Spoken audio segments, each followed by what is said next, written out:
우리 말씀, 우리 사도행전 3장 20절에서 26절 말씀을 읽고 우리가 오늘 부분을 함께 보도록 하겠습니다. 사도행전 3장 20절에서 26절 말씀입니다. 함께 읽습니다. 시작. 또 주께서 너희를 위하여 예정하신 그리스도 곧 예수를 보내시리니 하나님이 영원전부터 거룩한 선지자들의 입을 통하여 말씀하신 바 만물을 회복하실 때까지는 하늘이 마땅히 그를 받아두리라. 모세가 말하되 주 하나님이 너희를 위하여 너희 형제 가운데서 나 같은 선지자 하나를 세울 것이니 너희가 무엇이든지 그의 모든 말을 들을 것이라. 누구든지 그 선지자의 말을 듣지 아니하는 자는 백성 중에서 멸망받으리라 하였고, 또한 사무엘 때부터 이어 말한 모든 선지자도 이 때를 가리켜 말하였느니라. 너희는 선지자들의 자손이요 또 하나님이 너희 조상과 더불어 세우신 언약의 자손이라. 아브라함에게 이르시기를 땅 위의 모든 족속이 너의 씨로 말미암아 복을 받으리라 하셨으니 하나님이 그 종을 세워 복 주시려고 너희에게 먼저 보내사 너희로 하여금 돌이켜 각각 그 악함을 버리게 하셨느니라. 아멘. 예, 우리 시간은 기독교 강요 77번 1년 7번째 시간입니다. 우리 기독교 강요 2권 10장 15절에서 23절까지를 이 시간 다루게 될 텐데요. 구약의 나머지 부분에서 나타나는 증거들이라고 내용을 묶을 수 있습니다. 그래서 이 부분은 저번 주에 본 대로 구약에서 있는 사람들이 내세의 복, 하나님이 약속하신 영원한 복을 꿈꿨다. 영원한 복을 바라봤다 라는 것들에 대한 이은 설명이라 보셔도 돼요. 거기서 이제 한 발짝 정도 더 나가는데 저번 주에도 잠깐 언급드렸던 결론 부분에 나타나는 이것이 결론은 예수 그리스도를 통해서만 가능하다 라고 이제 언급되면서 끝납니다. 근데 그러니까 이렇게 말하는, 이렇게 쭉 이야기를 끌고 가는 칼빈의 중심에는요, 영원한 생명을, 하나님이 주시는 영원한 생명을 바라봤다면 그건 당연하게 예수 그리스도를 배제하고는 불가능하다 라는 그 개념이 그 안에 포함되어 있어요. 그러니까 구약 백성이 만약 하나님이 약속한 영원한 생명을 바라봤다면 그건 당연하게 예수 그리스도를 통해서 이루어지는 것은 당연하다는 그 개념이 담겨 있다는 겁니다. 근데 이제 이것을 훼손하려는, 구약을 훼손하려는 사람들이 이제 구약에 있는 사람들은 하나님이 약속한 영원한 생명을 받지 않았다. 영원한 생명이 아니라 이 세상의 복들을 받다. 라는 그 주장 때문에 이런 시름들이 시작됐다고 말씀드렸죠. 근데 그걸 말하면서 우리들에게도 이건 유익이기 때문에 우리가 이 구약의 백성들이 이렇게까지 하나님이 약속한 영원한 그 복들을 바라보고 있었다는 것을 보는 건 우리에게도 유익이기 때문에 이렇게 남겨놨고 우리도 그렇게 유익을 삼는 것이 특별히 이 시대에는 더 우리가 잘 적용시키는 거라고 생각이 듭니다. 이렇게까지 구약에 있는 백성들이 하나님이 약속한 영원한 그 생명을 향해 나아갔는데 저번 시간에도 말씀드렸던 것처럼 우리는 어떻게 하고 있는가? 우리가 당연히 더 그래야 됨에도 마땅함에도 불구하고 그러지 않는 건 문제가 있다라는 것들을 우린 좀 생각해야 된다는 거죠. 그래서 우리가 텍스트를 좀 이제 하나씩 다시 한번 보시면요. 15절에 다윗에게서 나타난 증거를 말하면서 이렇게 말합니다.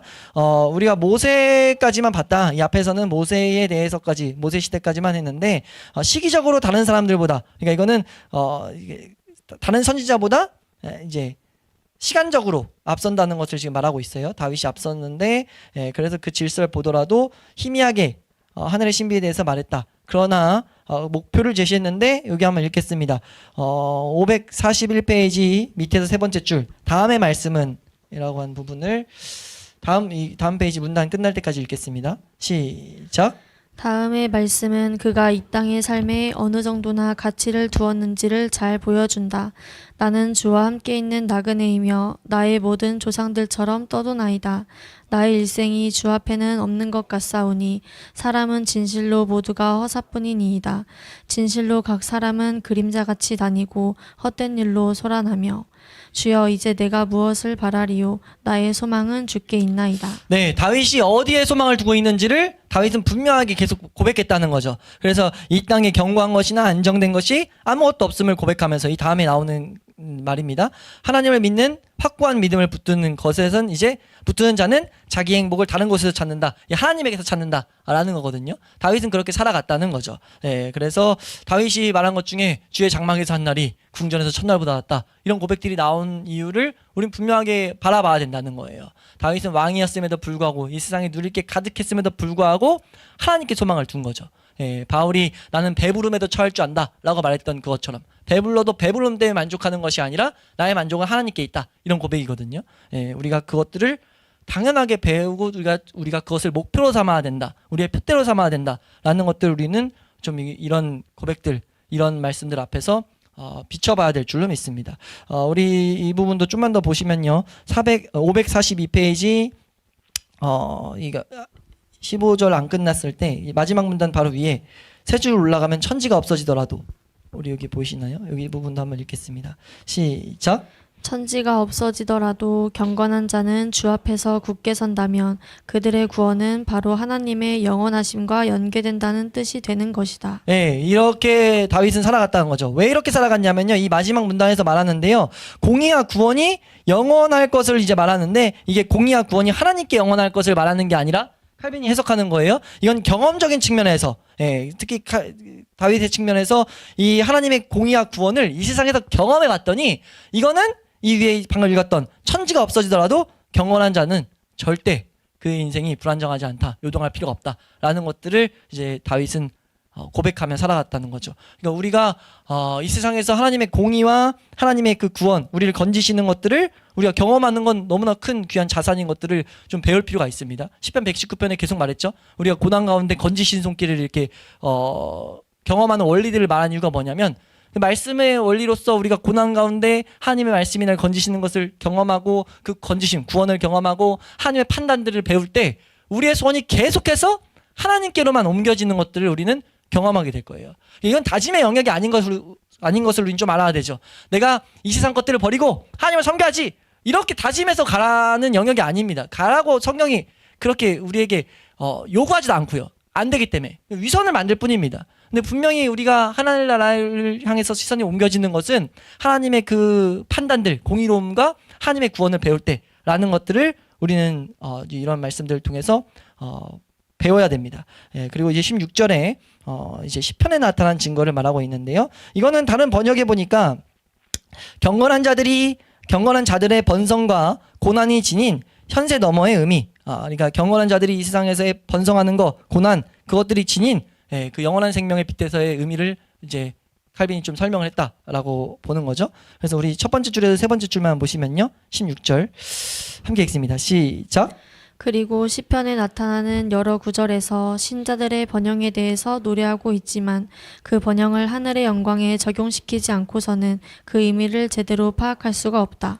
이 세상에서의 번영이 분명 구약에 많이 나타나요. 그러니까 그 대적자들이, 세레베투스나 이제 뭐 제세례파의 일부 사람들이 자꾸 이 칼빈이 구약의 중요성을 말하니까 이제 그들은 막 이제 더 낮은 수준에 있었다, 막 이런 것들로 낮출 때 이제 이 세상의 번영들을 직접 받고 그걸 복으로 여기지 않았냐, 이렇게 한 건데, 나옵니다. 구약에 그런 번성들이 나오죠. 근데 그게 지금 정확하게 지금 칼빈이 잘 해석하는 것은, 이게 영원한 생명, 하늘의 영광에 적용시키지 않으면 지금 그 구약의 의미를 제대로 파악할 수가 없다라고 말하고 있어요. 그러면서 그 근거를 고난에 빗대서 말하죠. 우리 543페이지 두 번째 문단에서 그 말을 하는데요. 이거는 좀 내용이 긴데 그냥 이제 다시 한번 복습하시면서 읽으시면 전혀 허용하신다는 거죠. 하나님의 백성들을 고난에서 인생이 끝나도록 허용하시는 경우들은, 번영이 하나님이 약속하신 그 복이 아니라는 것을 증거로 삼고 있다는 거죠. 이해되시죠? 그래서 이 밑에만 한번 읽어보시면요. 근데 이제 우리가 하나 생각해야 될 것은, 이거 우리 딱 중간 정도입니다. 밑에서 한 7번째 줄, 불경건함이 크게 번성하고 흥황함으로, 우리 찾으셨어요? 한번 읽겠습니다. 시작. 불경건함이 크게 번성하고 흥황함으로 경건한 자들은 치욕과 빈곤, 멸시와 온갖 종류의 십자가에 짓눌려 있는 것이다. 다윗은 이렇게 말한다. 나는 거의 넘어질 뻔하였고 나의 걸음이 미끄러질 뻔하였으니 이는 내가 악인의 형통함을 보고 오만한 자를 질투하였음이로다. 그러나 그러면서도 그는 그의 진술을 이렇게 결론짓고 있다.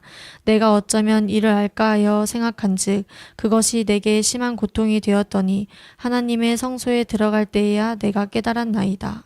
네, 지금 우리가 이런 걸 봐서도 우리 오전 예배 때랑 연결시켜서 생각해 보면 오류들이 얼마나 심각하게 작용시킬 수 있냐면요. 뭐 기복신앙 이런 것들이 이제 우리에게 끼치는 폐해는 우리가 이 세상에서 불경건하게 살아가게 만들어 버립니다. 이 세상의 것들의 시선을 계속 두는 순간 기복신앙은 이 세상에서의 복들도 어느 정도 계속 강조하는데 그게 아니라는 거예요. 주시면 감사, 안 주셔도 아무런 상관없는 게 크리스찬의 인생이 돼야 되고 그걸 추구해야 될진데 계속 여지를 열어둔다는 거. 이 세상에도 같이 이렇게 이 세상 욕심을 부릴 수 있도록 이건 완전 성경의 가르침과 어긋나 있다는 거죠. 그래서 여기서 근데 여기 번역이 하나 생략돼 버린 게 우리 방금 여기 읽었던 것의 마지막 줄에 하나님의 성소에 들어갈 때에야 그들의 종말을 내가 깨달았나이다 예요. 이거 말씀 읽어보시면 원래 17절에 그들의 종말이 적혀 있는데 이거 번역상 이거 오류입니다. 번역상 이제 중간에 적어놓으세요. 그래야 딱 맞으니까 다윗이 말하는 거거든요. 처음엔 질투했다는 거죠. 이 세상 사람들 너무 잘 돼서 막 내가 오류가 불경건하면 이런 것들을 십사했을 때는 내가 지고 있는 십자가가 너무 힘들고 있을 때는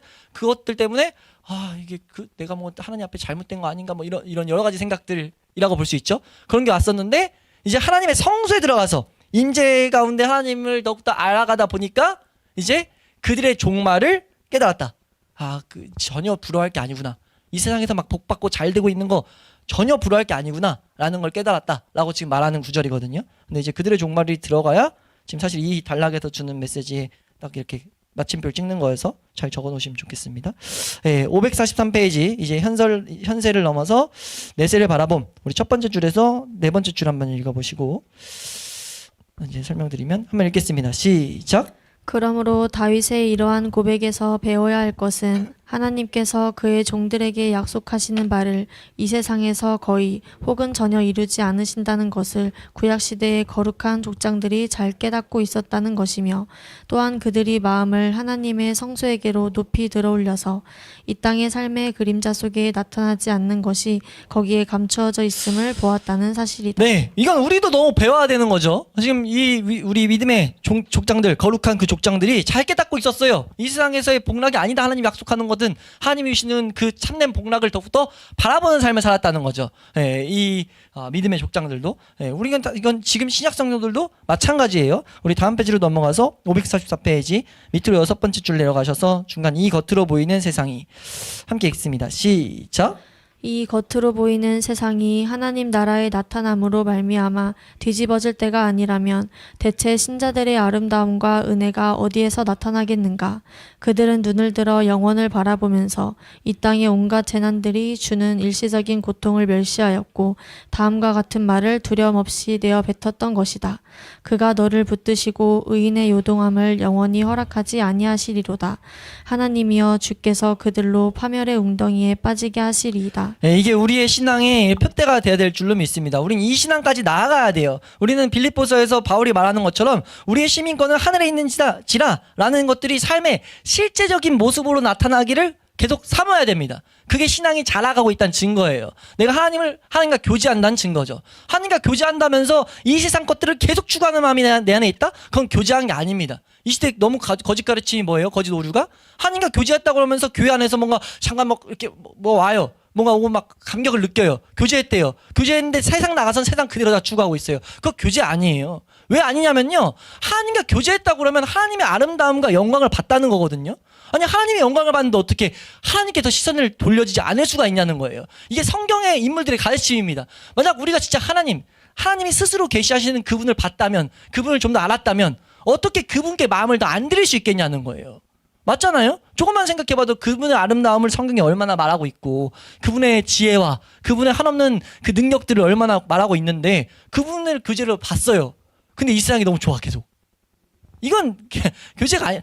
이게 좋은 상태에서 마음과 싸움이 일어나는 건 그럴 수 있어요. 근데 전혀 이런 싸움도 안 일어난다? 이건 심각하게 생각해 봐야 되는 거죠. 거짓 가르침이 거의 분명합니다. 이건 뭐 따져볼 필요도 없이. 근데 이제 그것들을 우리는 어떻게 또 검증할 수 있는가? 성도들의 삶은 당연하게 우리가 이 세상을 멸시하고 하나님의 나라를 더욱더 꿈꾸는 것으로 계속 옮겨지는 삶이기 때문에. 그래서 이 방금 읽었던 단락의 마지막에 우리가 이 세상에서 하나님의 하나님 여호와의 심판대에 앉으셔서 하늘과 땅의 영원한 상태를 결정하실 때에 그가 행하실 일들을 바라보고 있었던 것이다. 뭐 이런 표현들이 나오는 게 다윗은 그렇게 바라봄으로써 이 세상을 계속 버리는 삶을 살 수 있었다는 거죠. 이건 우리도 마찬가지라는 것을 잘 새겨내시기를 소망합니다. 545페이지 다음 옆으로 넘어가셔서 이 두 번째 문단, 그처럼 신뢰할 수 없고 덧없이 사라져가는, 이거 지금 설명드렸던 내용을 좀 이렇게 설명하죠.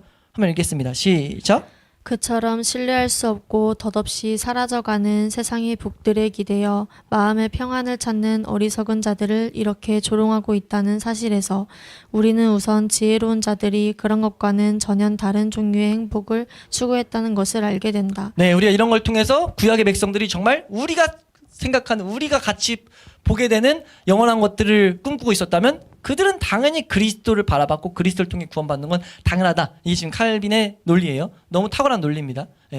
하나님이 그렇게 그렇게 길을 내셨기 때문에, 길을 말씀하고 계시기 때문에. 18절을 보면은 그래서 이걸 계속해서 좀 더 설명하죠. 추가로 악인들의 미래에 대해서 말합니다. 그래서 이거는 사실은 이걸 다른 구분에서는 이 단락을 이렇게 묶어요. 의인들의 마지막 출구는 영원한 생명과 구원이다. 그러니까 이건 의인의 측면으로 보면은 영원한 생명이 구원이 오고 악인들의 미래는 심판밖에 없다라는 걸 이 단락에서 칼빈이 좀 이렇게 요약합니다. 우리 이 단락 지금 이 18절에 6줄 내려가셔서 맨 오른쪽, 그러나 하늘을 바라보았기 때문에 한번 읽어보시면 시작.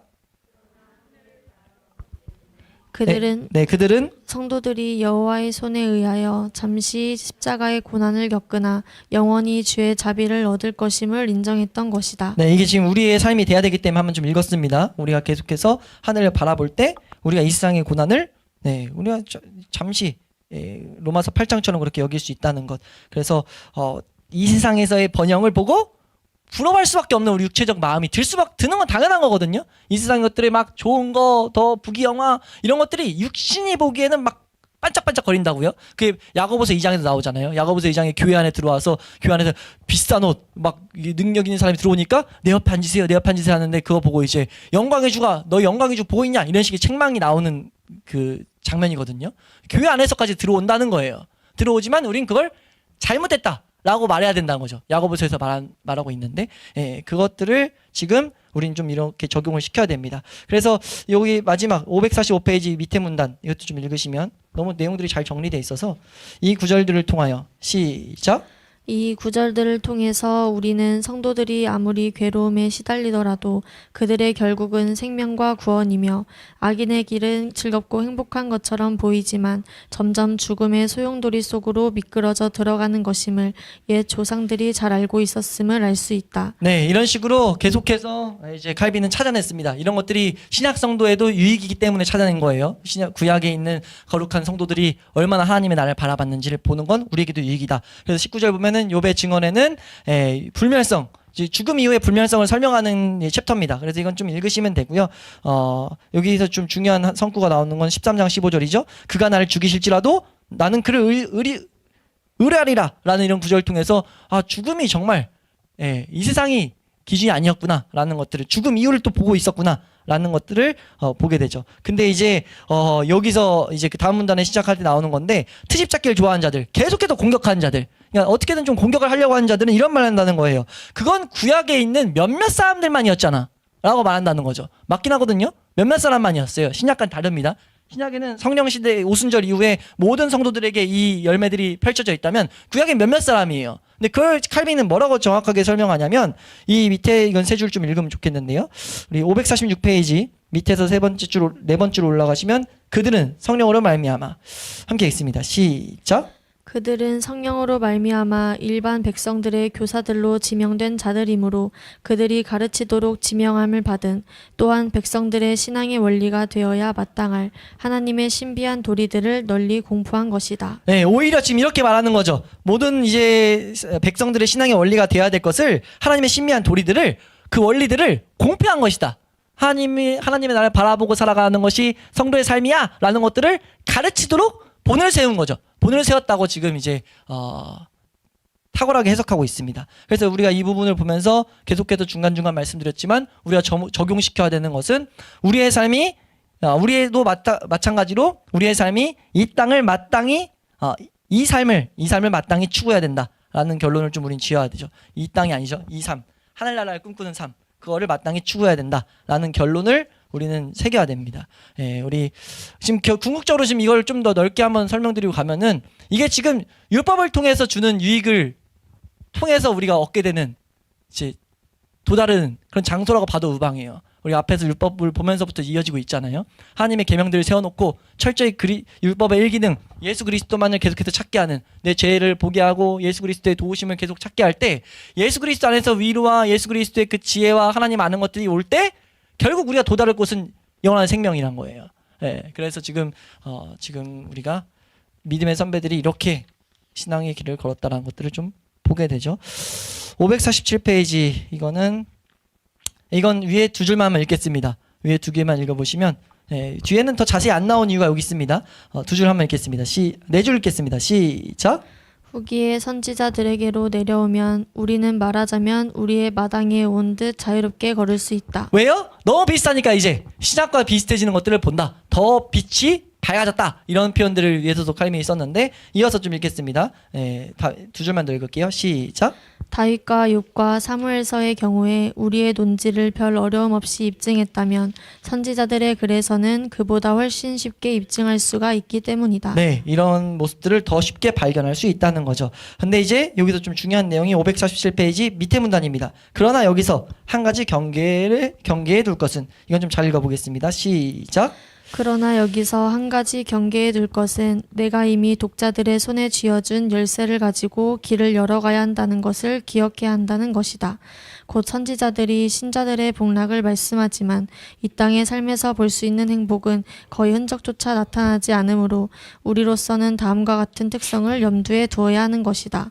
즉 선지자들은 하나님의 선하심을 더 높이 기리기 위하여 말하자면 그것을 세상적인 혜택들의 옷을 입혀서 사람들에게 표현하였다는 사실이다.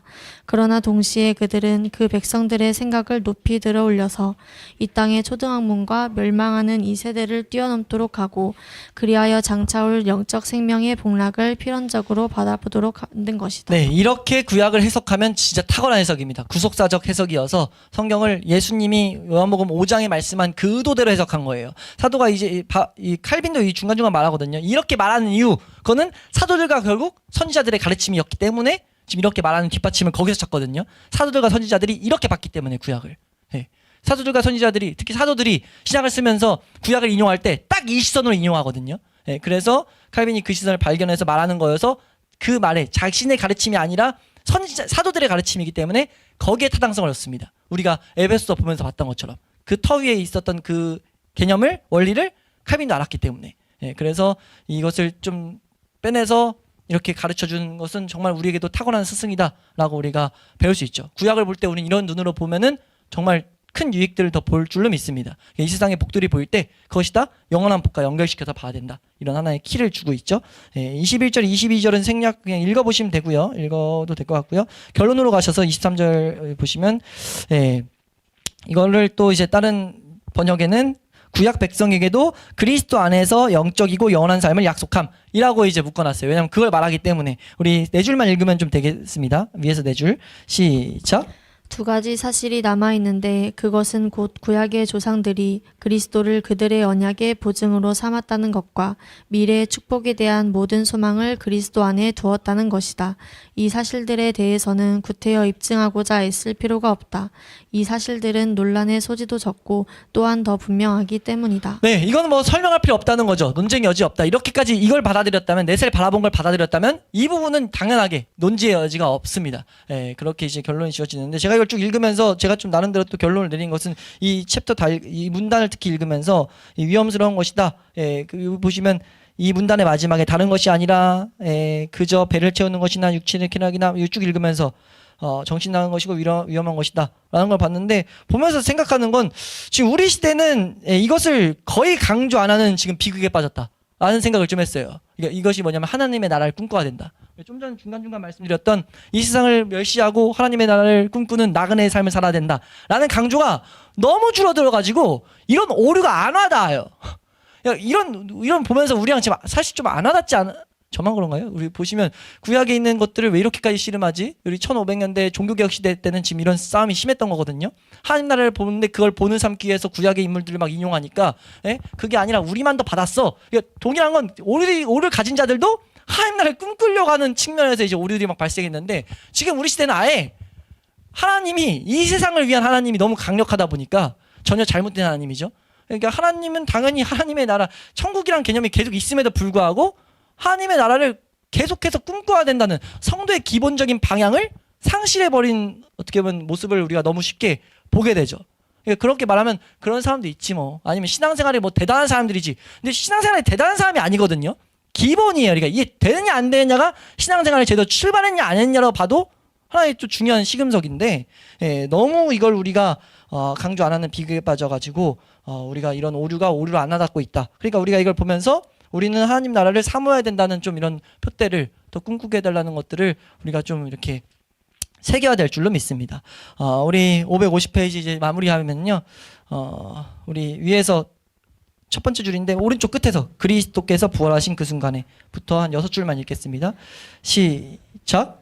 그리스도께서 부활하신 그 순간에 그는 성도들 가운데 여러 사람들을 자기의 부활에 함께할 가치가 있는 자들로 여기셨고 그리하여 그들을 살리셔서 예루살렘 성에서 보이게 하신 것이다. 이로써 그리스도께서는 그가 영원한 구원을 이루시기 위하여 행하시고 당하신 모든 일들이 오늘날 우리 자신들에게와 똑같이 구약의 신자들에게도 해당된다는 확실한 보증을 주신 것이다. 네, 이런 확실한 보증을 주셨는데 구약 백성은 그림자를 보고도 그렇게 꿈꾸고 살았던 인물들을 우리가 보면서도 우리가 이 세상에서 그걸 접목시켜서 뭐 윤리적으로 어떻게 살아야 된다, 실제 그러거든요. 구약 족장들을 가지고 구약 성경 인용하면서 우리가 이 세상에서 어떻게 살아야 된다, 이 세상에 어떻게 행동해야 된다, 그러니까 하나님 나라가 아니라 윤리적인 측면으로 이게 하는 모습이 정말 많이 보게 되는데, 그건 정말 안타까운 일이죠. 그래서 우리가 오히려 교훈 삼아야 될 것은 우리도 더욱더 또렷하게 비춰진 예수 그리스도를 통해서 그 얼굴에 수건이 젖은 예수 그리스도의 영광을 보면서 더욱더 하나님의 나라를 바라봄으로 우리가 믿음의 삶을 살아가야 될 줄로 믿습니다. 그리고 이 마지막 문단에 이제 이것이 이론적인 게 하나 나오는데, 온 유대 민족이 우둔에 빠져가지고 메시아의 지상왕국이 이루어지기를 지금도 기다리고 있다. 지금도 기다리고 있죠. 유대인들은 메시아가 오기를 지금 그리스도가 오기를 지금도 기다리고 있어요. 근데 이제 이걸 보다 보니까 예루살렘 그 성벽 통곡의 벽에서 기도하는 모습이 메시아를 기다리는 그런 자세라고 하더라고요. 이것이 지금 어떻게 이루어지고 있나 좀 찾아보다 보니까, 그래서 근데 바라는 것은 메시아가 와가지고 이 세상에서 이스라엘을 회복시키는 것을 지금 그들을 아직도 꿈꾸고 있습니다. 그러니까 완전히 유대인들은 잘못 보고 있는데 이것까지 좀 기록해 놨길래 잠깐 좀 언급을 드렸습니다.